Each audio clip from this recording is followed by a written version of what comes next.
Hi guys அன்யங் army. இன்றைக்கி நம்ம பார்க்க போகிறது ஜேகப் மினி சீரிஸோட நெக்ஸ்ட் பார்ட்டு தான். ப்ரீவியஸ் பார்ட் பார்க்காதவங்க பார்த்துட்டு வந்துடுங்க, அப்போ தான் உங்களுக்கு ஸ்டோரி என்னங்கிறது புரியும். ஓகேடா, நம்ம அப்படியே ஸ்டோரிக்குள்ளே போயிடலாம். Headset must don't be addict, just imagine. நம்ம லாஸ்ட் பார்ட்டில் எது வரைக்கும் பார்த்துருந்தோம்னா, ஜெய்ப் அவங்கள பார்த்துருப்பான். அவன் ரொம்ப ஆசையாக பொக்கே நீட்டியிருப்பான். ஆனால் அவங்களோட மொத்த கோபத்தையுமே ஜிம்மனும் ஜேகப்பும் அன்னைக்கு தான் பார்த்துருந்துருப்பாங்க. ஓகேடா, நம்ம அப்படியே ஸ்டோரி கண்டினியூ பண்ணிக்கலாம். ஜிம்மன் அவங்க ஹேண்ட் அப்படியே ரொம்ப ஃபோர்ஸபுளாக ரிலீஸ் பண்ணுறான். நீங்கள் அவனை பார்த்து முறைச்சிக்கிட்டு நிற்கிறீங்க. ஜேகோப் அப்படியே உங்களை பார்த்த மாதிரி டியரி ஐஸோடு நின்றுட்டுருக்கான். என்னங்க பண்ணிகிட்ருக்கீங்க? இவன் யார் தெரியுமா? எவ்வளோ கோவம் இருந்தாலும் எப்படி நீங்கள் அடிக்கலாம் அவனை? இவ்வளோ அடிக்கிறீங்க உங்கள் இஷ்டத்துக்கு நீங்கள். ஜிம்மன், அயன் வாயை திறந்து ஏதாச்சும் சொல்ல வேண்டியதானே? அவங்க அடிச்சுக்கிட்டே நிற்கிறாங்க, நீ அப்படியே பார்த்துக்கிட்டே இருக்கிற. ஜிம்மன் ப்ளீஸ் கொஞ்சம் அமைதியாரு. இங்கே பாருங்க அயன், உங்கள் 2 பேருக்குள்ளே நடந்தது எல்லாமே எனக்கு தெரியும். இங்கே பாரு, எதையுமே நான் எக்ஸ்பிளைன் பண்ணணும்னு விரும்பலை. ஆனால் தயவு செஞ்சு கொஞ்சம் புரிஞ்சுக்குங்க. இந்த அளவுக்கு கோவப்படாதீங்க. புரிஞ்சுதா உங்களுக்கு? உனக்கு என்ன தெரியும்? என்ன உனக்கு என்ன தெரியும்? இல்லை வயன், அது உனக்கு எதுக்குமே தெரியாது. எனக்கும் தெரியும். ஜேகப்பு உங்களுக்கு பண்ணது எல்லாமே எனக்கும் தெரியும். அதெல்லாம் நீங்கள் ஹர்ட் ஆகிருக்கீங்கன்னு தெரியும். அதுக்கு தான் அவன் மன்னிப்பு கேட்குறான்ல. மன்னிக்கிறது என்ன உங்களுக்கு அவ்வளோ பெரிய விஷயமா என்ன? ஏய், எதுக்கு மன்னிக்க சொல்கிற நீ? இங்கே பார், துரோகத்துக்கும் நம்பிக்கை துரோகத்துக்கும் நிறைய வித்தியாசம் இருக்கு. உன் ஃப்ரெண்டு எனக்கு பண்ணது வேற ஒன்று, அதுக்கு மன்னிப்பே கிடையாது. சரியா? தேவலமாக இங்கே நின்று சீனை கிரியேட் பண்ணிட்டு இருக்காதீங்க. ஹலோ, நாங்கள் ஒன்றும் பண்ணலை, நீங்கள் தான் ஓவரா சீன் போட்டுட்டு இருக்கீங்க. ஆமாம், நான் சீன் தான் போடுவேன். என்ன பிரச்சனை உங்களுக்கு? ஜிம்மன் ப்ளீஸ் அமைதியாக இரு. என்ன ஜெகம், புதுசாக ஆளெல்லாம் வேற கூட்டிகிட்டு வந்து மிரட்டிட்டு இருக்கியா என்ன? இல்லை வாயன், நான் தான் உன்கிட்ட பேசணும்னு நினச்சேன். ஜிம்மன் நீ கொஞ்சம் அமைதியாரு. நீ ஓரமணில், நான் அவள்கிட்ட பேசுகிறேன். நான் உன்கிட்ட பேசணுமா? என்ன கனவு காங்குறியா? எப்படி எப்படி யோசிச்ச நான் உன்கிட்ட பேசுதுன்னு? ஓயன், நீ என்ன வேணாலும் பண்ணு, நான் இங்கே இருக்கேன். நீ என்னை எவ்வளோக்கு அவ்வளோ வெறுக்கணுமோ அவ்வளோக்கு அவ்வளோ வெறு, ஆனால் என்னை விட்டு போயிடாது ப்ளீஸ் ஓயன் அப்படின்னு சொல்லிட்டு அவங்க ஹேண்டை பிடிக்கிறான். நீங்கள் சே அப்படின்னு சொல்லிட்டு மறுபடியும் அவங்கலேருந்து கையை எடுத்துக்கிறீங்க. நான் உன் கூட இருக்கணுமா? எப்படி உன்னால யோசிக்க முடியுது? நினச்சிக்கிட்டு இருக்கிறியா? இன்னமும் நான் உன்னை தான் நினச்சிக்கிட்டு இருக்கேன், உன்னை லவ் பண்ணிகிட்டு இருக்கேன்னு. கண்டிப்பாக கிடையாது. நீ என் வாழ்க்கையில் இல்லை, இருக்கவும் மாட்ட. நீ தயவு செஞ்சு போயிடு, கண்ணு முன்னாடி நிற்காத. ஃப்ரெண்டை கூட்டிகிட்டு மரியாதையே போயிடு அப்படின்னு சொல்லிட்டு நீங்கள் ஜிம்மின்ட்ட சொல்லிவிட்டு நீங்கள் திரும்பி பார்க்காம போகிறீங்க. வயன் வயன் அப்படின்னு சொல்லிட்டு ஜேகப் ஓடி வரும்போது ஜிம்மன் ஹோல்ட் பண்ணுறான். ப்ளீஸ் வயன், அவங்க இந்த அளவுக்கு பேசுகிறாங்கன்னா ஏன் இவ்வளவுக்கு இறங்கி போகிறீங்க? வாங்க நம்ம போகலாம். ஜிம்மன், உனக்கு தெரியாது அவன் என்னை எந்த அளவுக்கு ஹர்ட் ஆனாலும் ஹர்ட் பண்ணாலும் நான் அதை ஃபேஸ் பண்ண ரெடியாக இருக்கேன். ஆனால் அவளை விட்டு ஒரு நிமிஷம் இனிமேல் நான் தனியாக இருக்க மாட்டேன். ஐயா, நீங்கள் மறுபடியும் தப்பு பண்ணுறீங்க, அவங்கக்கிட்ட போகாதீங்க. சும்மா நீ இரு, ஒரு நிமிஷம் நீ இங்கே இரு, நீ வராத அப்படின்னு சொல்லிட்டு அவன் மறுபடியும் உங்கள் முன்னாடி ஓடி வரான். என்னதான் உன் பிரச்சனை? நான் சொல்கிறத ஒரு நிமிஷம் கேளு. நான் ஏன்டா கேட்கணும்? நான் ஏன் கேட்கணும்? நீ யார் எனக்கு அப்படின்னு சொல்லிட்டு அவன் செஸ்ட் அப்படியே புஷ் பண்ணிக்கிட்டே போயிட்டு இருக்கீங்க. நீங்கள் புஷ் பண்ண அவன் ஒரு ஸ்டெப் பேக் போகிறான். நீங்கள் கண்டினியூஸாக 2-3 டைம் அப்படியே புஷ் பண்ணிகிட்டே முன்னாடி போகிறீங்க. சொல்லு, நீ யார் எனக்கு? சொல்கிறா அயன் அப்படின்னு சொல்லிட்டு ஜிம்மன் ஓடி வரான். யாருமே இல்லையாடி உனக்கு? இல்லை, நீ எனக்கு யாருன்னே தெரியாது. எனக்கு தெரிஞ்சுக்கணும்னு அவசியமும் கிடையாது. நீ எதுவும் கிடையாது எனக்கு. நீ நீ நீ சொல்லப்போனா நீ நீ என்னை பொறுத்த வரைக்கும் ஒரு மாதிரி அப்படின்னு சொல்லிட்டு உங்களுக்கு நடுக்க ஆரம்பிச்சிருச்சு. அழுகவும் ஆரம்பிச்சிட்டிங்க. அதுக்கு மேலே உங்களால் முடியல. இதோ பிச்சு போட்டிருக்கேன் பாரு குப்பை, அதுதான் நீ. என் வாழ்க்கையில் வராத நீ போ அப்படின்னு சொல்லிட்டு அவனை மறுபடியும் புஷ் பண்ணி விட்றீங்க. இந்த டைமும் ஜிம்முன்னு வந்து ஹோல்ட் பண்ணுறான் ஜேகப்பை. அந்த இடத்துலேருந்து நீங்கள் நிற்கவே இல்லை, விறுவிறுன்னு போகிறீங்க. இந்த டைம் ஜேகப்பை நல்லாவே ஹோல்ட் பண்ணியிருக்கான். அவங்கக்கிட்ட விடுற மாதிரி தெரியல. அவன் போட்டு ஸ்ட்ரகிள் பண்ணுறான் ஜிம்மனை. ஜிம்மன் விடு ஜிம்மன், நான் அவன் கூட போகிறேன். அயன் ப்ளீஸ் அயன், என்னால் பார்க்க முடியல அவங்கள. அவங்க இந்த அளவுக்கு காயப்படுத்திட்டு போகிறாங்கன்னா ஏன் நீங்கள் இப்படி பண்ணுறீங்க? கொஞ்சம் டைம் எடுக்கலாம் வாங்க. இல்லை ஜிம், அவள் இதே மாதிரி தான் அன்னைக்கு போனான், திரும்ப வரவே இல்லை. இப்போவும் போகிறா ஜிம்மன். என்னால் இருக்க முடியாது ஜிம்மன், என்னை விடு ஜிம்மன். ப்ளீஸ் ஒரு நிமிஷம் நீங்கள் வீட்டுக்கு வாங்க, நம்ம வீட்டில் போய் எதாக இருந்தாலும் பேசிக்கலாம் வாங்க அப்படின்னு சொல்லிட்டு அவர் ரொம்ப கம்பல் பண்ணி கூட்டிகிட்டு போகிறான். இப்போ அப்படியே நெக்ஸ்ட் டே ஒரு மார்னிங் தான். நீங்கள் உங்களுக்கு அப்பார்ட்மெண்ட் கொடுத்துருப்பா இல்லையா மியா, அங்கே தான் கவுச்சில் உட்காந்துருக்கீங்க. மியா தான் உங்கள் முன்னாடி கையை கட்டிக்கிட்டு அப்படியே முறைச்சிக்கிட்டு நின்றுட்டுருக்கா. என்ன மியா, ஏன் இப்படி முறைச்சிட்டு இருக்க? ஏண்டி உனக்கு இந்த மண்டை இருக்குது பற்றியா அப்படின்னு சொல்லிட்டு அவள் தலையில் வந்து கையை வைக்கிறா. நீங்கள் அவள் ஹேண்டை பார்க்குறீங்க. அங்கே கடவுள்னு உனக்கு எதுவுமே படைக்கவே இல்லையாடி? இப்படி தான் இருப்பியா இல்லை இப்படி தான் இருக்கணும்னு இருக்கிறியா நீ? மியா எதுக்கு இப்போ காலையிலே வந்து திட்டிகிட்டு இருக்க? அட்லீஸ்ட் ஒரு காஃபி போட்டுனாச்சும் என்னை எழுப்பியிருக்கலாம்ல. என்னை எழுப்பி ஏன்டி இப்படி உட்கார வச்சுருக்கா? அப்படியே ஓங்கி விட்டுன்னு வச்சுக்குவேன். என்ன சொல்கிறேனே தெரில. ஏன் இந்த கை கொஞ்சம் சரியாகிறது உங்களுக்கு மேடத்துக்கு பொறுக்கலையா? அதுக்குள்ளே இப்படி பண்ணி வச்சுட்டு வந்திருக்க அப்படிங்கிறா. ஏன்னா நேற்று ஃப்ளவர் கொடுக்கும்போது அதை நீங்கள் ரொம்ப ஹாஸாக பிச்சிருப்பீங்க இல்லையா? ஸோ அதனால் உங்கள் ஹேண்ட்லேருந்து பயங்கரமாக காயப்பட்டு ரத்தம் வந்திருக்கும். அதுக்கு தான் பிடிச்சி திட்டிகிட்டு இருக்கிறா. நீங்கள் அப்படியே கப்பு சுப்புன்னு உட்காந்துருக்கீங்க. ஜேகோ உங்கள் வீட்டோட அந்த டோர் கிட்ட காதை வச்சு கேட்டுக்கிட்டு இருக்கா. அவனுக்கு எல்லாமே கேட்குது. தலை எழுத்து ஒவ்வொரு விஷயத்தையும் பார்த்து பார்த்து பண்ணிகிட்டு இருந்தாலும் இப்படி தான் பண்ணுவேன்னு வந்து நிற்கிற பார்த்து உனக்கு என்ன சொல்கிறதுனே எனக்கு தெரியல. எனக்கு நீ எதுவும் சொல்ல வேணாம், காஃபி மட்டும் போட்டு கொடு. தலையை வலிக்குது, வலிக்கட்டும், நல்லா வலிக்கட்டும், இன்னும் நல்லா வலிக்கட்டும் ப்ளீஸ் மியா அப்படின்னு சொல்லிட்டு நீங்கள் அப்படியே கவுச்சில் கால் நீட்டி போட்டு படுத்துடுறீங்க. அவள் அவங்கள திட்டிக்கிட்டே போயிட்டு காஃபி போட்டு உங்களுக்கு கொடுத்துட்டு அவள் சமைக்க ஆரம்பிச்சிடுறா. ஸ்டில் அவள் இன்னமும் திட்டிக்கிட்டு தான் இருக்கிறா. நீங்கள் காஃபி குடிச்சிட்டு அவளை பார்த்துட்ருக்குறீங்க. என்ன தாண்டி, ஏண்டி காலையிலேருந்து வந்ததுலேருந்து கத்திட்டு இருக்க? நீ ஏன் ஒயன் இப்படி இருக்க? நீ இப்படி இருக்கிறது எனக்கு பிடிக்கல. எப்படி இருக்கிறது பிடிக்கல? எப்படி உனக்கு காயப்பட்டுச்சு நேற்று? ஏன் இவ்வளோ நேரம் உனக்கு தெரியாமையா இருக்கும்? தெரிஞ்சனால தான் இவ்வளவு கேட்குறான். அவன் ஏதோ பேசணும்னு வரான்ன, அதை கேட்கலாம்ல. அவனை அவனை அவன் பேசுகிறத நான் கேட்கணுமா? நான் ஏன் கேட்கணும்? பயான் இப்படி அடம் பிடிச்சா என்னடி அர்த்தம்? எந்த அர்த்தமும் கிடையாது. சரி இப்படியே இருக்க போறியா? ஏன் எனக்கு என்ன குறைச்சேன்? நல்லா தானே இருக்கேன். ஆம், ஏன் கல்யாணம் எதுவும் பண்ணிக்கணும்னு ஐடியா இருக்கா இல்லையா? கண்டிப்பாக பண்ணிக்குவேனே அப்படிங்கிறீங்க. அவன் ஒரு மாதிரி அந்த இயர்ஸ் இருக்கும் இல்லையா, அதை கொஞ்சம் எடுத்துட்டு ஒரு மாதிரி திங்க் பண்ணிவிட்டு மறுபடியும் இயர்ஸை கொண்டாந்து அந்த டோர் கிட்ட வைக்கிறான். என்ன சொல்கிற? கல்யாணம் பண்ணிக்குவியா? ஆமாம். ஏன் நான் பண்ணிக்கக்கூடாதா? பண்ணிக்கலாம். அப்புறம் என்ன அப்படின்னு சொல்லிட்டு நீங்கள் போயிட்டு டிவி ஆன் பண்ணிவிட்டு வந்து உட்காடுறீங்க. ஜேகோப்க்கு நீங்கள் பேசுகிறது கேட்காம போகுது, ஏன்னா டிவி சவுண்ட் இருக்கு இல்லையா. ஸோ அவன் ஒரு செகண்ட் கூட யோசிக்கலை, மியாவுக்கு தான் கால் பண்ணுறான். மியா உங்கள்கிட்ட பேசிக்கிட்டு அவன் ஃபோன் அட்டன் பண்ணி அப்படியே வச்சுக்கிறா. என்னடி சொல்கிற? அவன் இல்லாமல் நீ எப்படி கல்யாணம் பண்ணிக்கோ அப்படிங்கும்போது ரிமோட்டை தூக்கி ஒரே அடி தான். மியா உயிரே போயிடுச்சு, அப்படியே கப்பு சுப்புன்னு உட்காந்துருக்கா. நான் கல்யாணம் பண்ணிக்கிறதுக்கு அவன் எதுக்கு எனக்கு? என்னவா எனக்கு சொல்கிற? கல்யாணம் தான் பண்ணிக்குவேன், ஆனால் அவனை பண்ணிக்கணும்னு எனக்கு அவசியம் கிடையாது. ஏன் உலகத்தில் அவன் மட்டும்தான் இருக்கானா என்ன? வயன் வயன் இல்லை, இப்படி சொல்லிட்டு போனால் என்ன அர்த்தம்? நீங்கள் ஃப்ரிட்ஜுக்கிட்ட போயிட்டு வாட்டர் எடுக்கிறீங்க. அவங்க கையை பிடிச்சி வந்து இழுக்கிறா. மியா என்ன மியா போவோம் பிரச்சனை? என்னடி உயிருக்கு உயிராக காதலிச்சிட்டு நீ இல்லைன்னா நான் இல்லைன்னு நல்லா சுற்றிட்டு இருந்துட்டு அவனுக்காக பார்த்து பார்த்து பண்ணிட்டு இப்போ அவனை தவிர எல்லாரையும் கல்யாணம் பண்ணிக்கணும்னு சொல்லிட்டு இருக்கா? எல்லாரையுமா?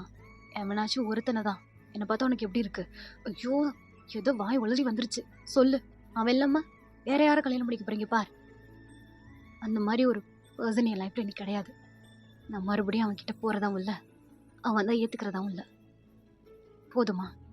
நான் கல்யாணம் தான் பண்ணிக்க போறேன், கூடிய சீக்கிரமே சொல்றேன். வயன் நீ ஏதோ புத்தி கட்டு போய் தான் பேசிட்டு இருக்க. ஏதோ கோவத்தில் இதெல்லாம் பண்ணிட்டு இருக்கேன்னு நினைக்கிறேன். நீ ஒரு தடவை அவன் பேசுறது கேளு, உட்காந்து பேசுறது கேளு, அவன் பக்கம் என்ன நடந்துச்சுங்கிறத கேளு. அவன் சொல்றது கொஞ்சம் காது கொடுத்து வாங்க. அவன் மன்னிப்பு தானே கேட்குறான், அதை கொடுக்க மாட்டியா மியா அப்படின்னு சொல்லிட்டு நீங்கள் கிடந்து கத்துறீங்க. அந்த ஃபோனுலேயே அதிருது, அவங்க ரூம் டோரும் அதிருது. ஜேகோ அப்படியே அமைதியாக நின்றுட்டு இருக்கான். அது போது நிறுத்துறியா? என்ன அவன் வந்து என் பக்கம் என்ன நடந்துச்சுன்னு கேளு. நான் சொல்றது கொஞ்சம் காது கொடுத்து கேளு, எனக்கு புரிஞ்சுக்க. என்னை மன்னிச்சுன்னு சொல்லிட்டு இருக்கான். நீ என்னன்னு அசால்ட்டா வந்து அவன் பக்கம் உள்ளதை கேளுன்னு கேட்டுட்டு இருக்க. ஏன் ஏன் யாருமே எனக்கு என்ன நடந்துச்சு, நான் என்ன கஷ்டப்பட்டேன், நான் எப்படி அந்த சூழ்நிலையில உயிரோட இருந்தேன்னு கூட யோசிக்க மாட்டேங்கிறீங்க அப்படின்னு சொல்லிட்டு நீங்கள் கீழே உட்காந்துடுறீங்க. மியா நீல் டவுன் பண்ணி உங்கள் முன்னாடி உட்கார்றா. முடியல மியா, எவ்வளோ தூரம் ஓடுனேன் தெரியுமா, திரும்பி கூட பார்த்துடக்கூடாதுன்னு நான் அவ்வளோ தூரம் அவனை விட்டு ஓடி இருக்கேன். ரொம்ப வெறுத்துட்டேன் மியா. எனக்கு ஒரு மாதிரி அவன் முன்னாடி வந்து நிற்கிறான், எனக்கு எந்த ஒரு உணர்வுமே இல்லாம நின்னா. அவன் நிழல பார்த்தாலே சிரிக்கிறேன்னா, என் கண்ணு முன்னாடி வந்து நிற்கிறான். எனக்கு உணர்ச்சியே இல்லாம போயிடுச்சு. நான் எந்த அளவுக்கு பாதிச்சிருப்பேன். எனக்கும் எனக்கும் அந்த வலியெல்லாம் இருக்கு. அது என்னைக்கும் ஆறாது,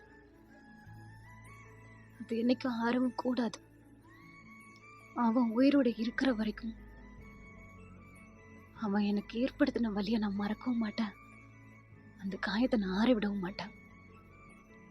அவன் இப்படி உன் பக்கம் இல்லதை நான் புரிஞ்சுக்காம இருப்பேன்னு நினைக்கிறேன். ஒரு விஷயத்தை தெரிஞ்சுக்கோ, உங்களுக்குள்ள மூணாவது ஆளான இருந்து பார்த்த நான் சொல்றேன், உங்களால ஒருத்தர் இல்லாம ஒருத்தர் இருக்க முடியாது. நீங்க மியாவை அப்படியே டியர் ஏஸோட பாக்குறீங்க, நீ இதை புரிஞ்சுக்குவ. அவனும் நீ இல்லைன்னா இருக்க மாட்டான், நீயும் அவன் இல்லைன்னா இருக்க மாட்டேன். சாப்பாடு பண்ணி வச்சிருக்கேன், எடுத்து சாப்பிடு, ரெஸ்ட் எடுத்துக்கோ அப்படின்னு சொல்லிட்டு அவ எழுந்து வெளியில வரா. ஜெயகோப் அப்படியே டோர்கிட்டே நிற்கிறான், எதுவுமே சொல்லலை. அவ அப்படியே அவனை வந்து டைட்டாக ஹக் பண்ணிட்டு, என்ன பண்ண போறேன்னு எனக்கு தெரியலடா, ஆனால் தயவு செஞ்சு ஏதாச்சும் பண்ணி அவன் மனசை மாத்திரு, நீ பார்த்துப்போமியா, சரி அப்படின்னு சொல்லிட்டு அவன் அங்கேருந்து கிளம்புறா. ஜெயகோப் அவனும் அவனோட ரூமுக்குள்ளே போயிடுறான். அவனுக்கு ரொம்ப கஷ்டமாக இருக்குது, உங்ககிட்ட எப்படி வரணும்னு அவனுக்கு தெரியல, ஆனால் கிவ் அப் பண்ணக்கூடாதுன்னு மட்டும் டிசைட் பண்ணிட்டான். நீங்கள் எதுவுமே பேசாமல் அமைதியாக ஃப்ளோர்லேயே உட்காந்துருக்குறீங்க. டைம் போய்கிட்டே இருக்கு. எவ்ரிடே நீங்கள் ஒர்க் முடிச்சுட்டு, அதாவது மியா ஷாப்பில் நீங்கள் ஒர்க் பார்ப்பீங்க, ஒர்க்கை முடிச்சுட்டு உங்கள் அஜிஷியை போய் மீட் பண்ணிவிட்டு அம்மா போயிட்டு ஹாஸ்பிட்டல் போயிட்டு பார்த்துட்டு நீங்கள் உங்கள் ரூமுக்கு வாக் பண்ணி தான் வருவீங்க. நீங்கள் வரும்போது ஒரு 8 to 9 o'clock அந்த மாதிரி கிட்ட போயிடும். சம்டைம் 10 to 11 அந்த மாதிரி கூட நீங்கள் வாக் பண்ணி தான் வந்துட்டுருப்பீங்க. உங்கள் பின்னாடி ஜெயகோப் வந்துகிட்டே தான் இருப்பான். ஸ்டில் கிட்டத்தட்ட ஒரு 20 days கிட்ட ஆச்சு. 20 days நைட்டுமே அவன் உங்கள் பின்னாடி வந்துக்கிட்டே தான் இருக்கான். அது உங்களுக்கு நல்லாவே தெரியும். சம்டைம்ஸ் நீங்கள் அவனை பார்க்குறதுக்காகவே திரும்புவீங்க, சம்டைம்ஸ் அவன் வரானா இல்லையான்னு திரும்பி பார்ப்பீங்க. ஆனால் எந்த ரெஸ்பான்ஸுமே இல்லாமல் நீங்கள் அப்படியே போய்கிட்டே தான் இருப்பீங்க. ஒரு 2-3 டைம் சொல்லியிருப்பீங்க, ஆனால் அவன் பின்னாடி வரதை ஸ்டாப் பண்ணுறதே கிடையாது. ஜிம்மினுக்கு மட்டும் அப்போ அப்டேட் போயிடும், அவன் எங்கே இருக்கான் என்ன பண்ணிகிட்ருக்கான் அப்படின்னு சொல்லிட்டு. ஜிம்மின் தலையிலே அடிச்சுக்குவான். இதுக்கு வேற நடுவில் மியா உங்கள் 2 பேருக்கும் படாத பாடுபட்டுக்கிட்டு இருப்பான். ஸோ அப்படியே ஃபைன் டே நைட்டு நீங்கள் வாக் பண்ணி போயிட்டுருக்கீங்க. அரௌண்ட் ஒரு 11 o'clock ஆகிடுச்சு.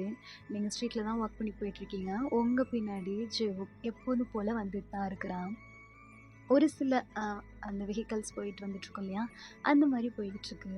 நீங்கள் ரொம்ப ஸ்லோவாக வாக் பண்ணி போயிட்டுருக்கீங்க. நீங்கள் எப்போதுமே இப்படி போக மாட்டீங்க.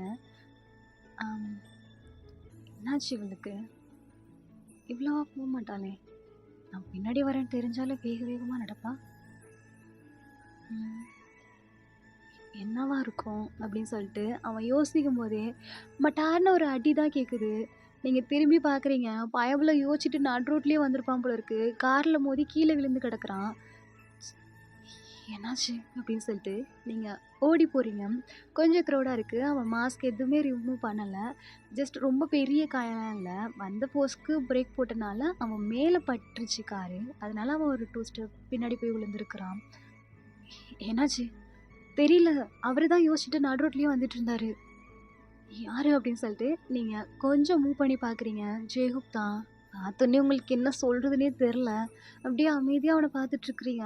அவன் கண்லேருந்து டியர்ஸ் வந்துருச்சு. பாவம் கொஞ்சம் ரொம்ப பயந்து, அவனுக்கு அந்த ஹேண்டெல்லாம் அப்படியே ஷேக் ஆக ஆரம்பிச்சிருச்சு. எழுந்திரிச்சு நிற்க முடியல. பக்கத்தில் இருக்கவங்க தான் ஹெல்ப் பண்ணுறாங்க. அவங்க கையை பிடிச்சி தூக்குற செகண்ட், நீங்கள் போய் கையை பிடிச்சி அவனை தூக்கிடுறீங்க. ஏம்மா, உனக்கு தெரிஞ்சவரா? உன் பின்னாடி தானே வந்துட்டு இருந்தாரு? ஆம், ஆமாம், எனக்கு தெரிஞ்சவர் தான். நான் கவனிக்கலண்ணா. உன் பின்னாடி வரவர் எப்படி ஒழுங்காக வராருன்னு கூட பார்க்க மாட்டியா? நடு ரோட்டில் நின்று யோசிச்சுட்டு இருக்கிறாரு. அப்படி என்ன யோசிச்சுட்டு இருந்தாரு? நல்ல வேளை வந்த வேகத்துக்கு பிரேக் போட்டேன். காலில் தான் அடிபட்டுச்சுன்னு நினைக்கிறேன். சாரி. ஹாஸ்பிட்டல் எதுவும் போகலாமா? இல்லை மேம், ஹாஸ்பிட்டல் போகக்கூடாது. இல்லை வேணாம் சார், நான் பார்த்துக்கிறேன், நீங்கள் கிளம்புங்க அப்படின்னு சொல்லிட்டு அவனை கை தாங்களாக பிடிச்சிட்டு பக்கத்தில் இருக்க ஸ்டோன் பேஜில் வந்து உட்கார வைக்கிறீங்க. அவனுக்கு ஒரு மாதிரி படபடன்னு இருக்குது. நீங்கள் ஓடி போய் வாட்ரு வாங்கியாந்து அவன்கிட்ட கொடுக்குறீங்க. அவன் மாஸ்க்கை ரிமூவ் பண்ண தயங்குறான். நீங்கள் அவனை அப்படியே மறைச்ச மாதிரி நிற்கிறீங்க. அவன் மாஸ்க்கை ரிமூவ் பண்ணிட்டு வாட்ரு குடிக்கிறான். கொஞ்ச நேரத்தில் அந்த க்ரௌடும் அப்படியே அங்கேருந்து மூவ் ஆகுது. அவன் மாஸ்க்கை ரிமூவ் பண்ணிவிட்டு கை காலெல்லாம் தொடச்சிக்கிட்டு இருக்கான். நீங்கள் அப்படியே அவனையே பார்த்துட்ருக்குறீங்க. லூசா நீ? அவனுக்கு ஒரு செகண்ட் உயிரே போயிடுச்சு. டக்குன்னு திரும்பி உங்களை பார்க்குறான். உங்களை பார்த்துட்டு பக்கத்தில் திரும்பி பார்த்துட்ருக்கான். உன்னை தானே கேட்டுட்ருக்கேன். லூசா நீ? ஒழுங்காக வர தெரியாது? ஒரு ரோட்டில் வாக்கிங் வே இது. வெஹிக்கிள்ஸ் போகிறது எதுன்னு கூட அவனுக்கு தெரியாது. உன்னை யார் அந்த நடு ரோட்டில் வர சொன்னது? அது வாயை மூடு. உனக்கு ஒழுங்காக பார்த்துக்க தெரியாது? அப்படியே மாடு மாதிரி நின்றுட்டு இருந்தியா? வந்து அடிக்கிற வரைக்கும் கால் அடிபட்டுருச்சுன்னு சொல்கிறாங்க. காலை பாரு ஃபஸ்ட்டு என்னென்னு. இல்லடி, நான் வந்து நீ என்ன ஒன்றும் சொல்ல வேண்டாம். ஏதாச்சும் ஒன்று தெரிஞ்சு பண்ணணும், இல்லைன்னா தெரியாமல் பண்ணணும். என்ன எப்போ பார்த்தாலும் பைத்தியம் மாதிரி பண்ணணும்னு நினச்சிட்டு இருந்தா இப்படி தான் ஏதாச்சும் ஆகும். காலை கொடு அப்படின்னு சொல்லிட்டு நீங்கள் காலை பிடிச்சி இழுக்கிறீங்க. அம்மா அப்படின்னு கிடந்து கத்துறான். என்னாச்சு உன் காலுக்கு அப்படிங்கிறீங்க. தெரியலடி, மூவ் பண்ண முடியல. உங்களுக்கு ஒரு மாதிரி ஹேண்டே ஷேக் ஆகுது. பிகாஸ் அவன் நீஸ்லேருந்து பிளட் அப்படியே வந்துட்டுருக்கு. நீங்கள் அதை பார்க்குறீங்க. வலிக்குதுடி, காலை மூவ் பண்ண முடியல. என்ன சொல்கிற? காலை மூவ் பண்ண முடியலையா? இப்போ வலிக்குது எதுவும் பண்ணாத, ஒரு நிமிஷம் இரு அப்படின்னு சொல்லிட்டு அவள் அந்த பைஜாம்ஸான அந்த பேகி பேண்ட் தானே போட்டிருப்பான். அதை நீங்கள் நல்லாவே நீஸ் வரையும் தூக்கிட்டு பார்க்குறீங்க. பிள்ளைக்கு செம்மையாக அடிப்பட்டு அப்படியே ரத்தம் வந்துட்டுருக்கு. அவ்வளோதான், அவங்க கண்ணில் டியர்ஸும் உடச்சி விட்ட மாதிரி ஊற்றிட்டுருக்கு. அவன் ஒரு மாதிரி அதை என்ன பண்ணுறான்னா வைப் பண்ண பார்க்குறான். ஜெகோ, சொல்லுடி. காலை மூவ் பண்ணு. என்ன? காலை மூவ் பண்ணு. வலிக்குது, தொடாத. ஜியோ, கொஞ்சமா மூவ் பண்ணி பாரு. காலை மூவ் பண்ண முடியாதான்னு பாரு. என்னாச்சுடி? ஏதோ அடிபட்டிருக்கும், அதனால தான் மூவ் பண்ண முடியல. மற்றபடி ஒன்றும் இல்லை, நீ அழாத. இல்லை ஜெயோ, நான் நீஸ்க்கு கீழே கிள்ளிக்கிட்டு இருக்கேன், ஒன்று பிஷ் பண்ணிக்கிட்டு இருக்கேன். நீ எதுவுமே சொல்ல மாட்டேங்கிற ஜெயோ. கொஞ்சம் மூவ் பண்ணு. என்ன சொல்கிற? காலை பிஞ்ச் பண்ணுறியா? ஆமாம் ஜியோ, மூவ் பண்ணிடா. என்ன சொல்கிற நீ? இல்லை ஜியோ, பயப்படாத, சரியா? ஒரு நிமிஷம் ஃபோனு அப்படின்னு சொல்லிட்டு நீங்கள் ஃபோன் எடுத்து மியாவுக்கு தான் கால் பண்ணுறீங்க. ஸோ அடுத்த செகண்டே கொஞ்சம் நேரத்தில் மியாவும் வந்துடுறான். ஜெயகோப்பை கூட்டிகிட்டு ஹாஸ்பிட்டல் தான் போகிறீங்க. உங்களுக்கு உங்கள் வேர்ல்டே ஃப்ரீஸ் ஆக போகிற மாதிரி இருக்குது. ஏன்னா அவனோட லைஃபே டான்ஸிங் தானே. ஸோ நீங்கள் இப்போ பண்ணதுக்கும் ரியாக்ட் பண்ணதுக்கும் உங்களுக்கு செம்ம பயமாயிடுச்சு. நீங்கள் ஹாஸ்பிட்டலுக்கு அந்த ரூமுக்கு வெளியில் பயங்கரமாக வாக் பண்ணிக்கிட்டு அப்படியே நின்றுட்டுருக்குறீங்க. ஏண்டி உட்காருடி. மியா, உனக்கு ஒன்றும் ஆகாதுல்ல? ஒன்றும் ஆகாதுடி. இல்லை மியா, எனக்கு ரொம்ப பயமாக இருக்குது. அவனுக்கு பாரு ஒயன், எதுவும் ஆகாது ஒயன் அப்படிங்கும்போது அந்த பசங்க எல்லாருமே வந்துடுறாங்க. ஜிமின் உங்களை பார்க்குறான். எங்கள் ஜிமினை ரொம்ப பதப்பட்டமாக பார்த்துட்ருக்கீங்க. அவனுக்கு புரியுது, பிகாஸ் நீங்கள் இப்போ எந்த சுச்சுவேஷனில் இருக்கீங்க அப்படின்னு சொல்லிட்டு அவன் எதுவுமே சொல்லலை. ஆரம்பம் உங்களை பார்க்குறான். நீங்கள் ஒயன் தானே? எக்ஸ்கியூஸ் மீ, நீங்கள் ஒயன் தானே? இல்லை, இங்கே பாருங்கள், அது இருக்கட்டும். அவனோட அவனோட மெடிக்கல் ரிப்போர்ட் என்னாச்சுன்னு டாக்டரை கூப்பிட்டு கேட்குறீங்களா? ப்ளீஸ். அவங்க அவங்க நீஸ்க்கு இருங்க இருங்க இருங்க. ஒரு நிமிஷம் இருங்க. நான் டாக்டரை பார்த்து பேசிட்டு வரேன்.